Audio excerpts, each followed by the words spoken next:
Klausyk, Patarimus ten dalina. jeigu žirgas nustojo ėst, Pizdėt.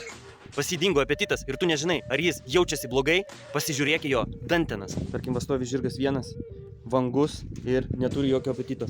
Ateini, patikrini jo dantenas.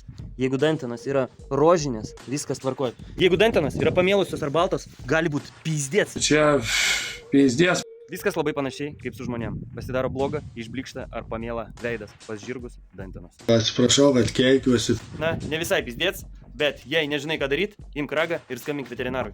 Tu girdi mane? Ar girdi, ką sakau? Kas čia? Girdi, ką sakau? Skambink veterinarui, jei nežinai ką daryt. Aš tai nieko negirdžiu, kažkas tai čia yra. Girdi, šampinjonus ištrauk iš ausų. Nieko negirdžiu. Tu girdi, ką sakau? Jei nežinai ką daryt, galit būt pizdėts, skambink veterinarui. Na, aš tai nieko negirdžiu. Pizdės.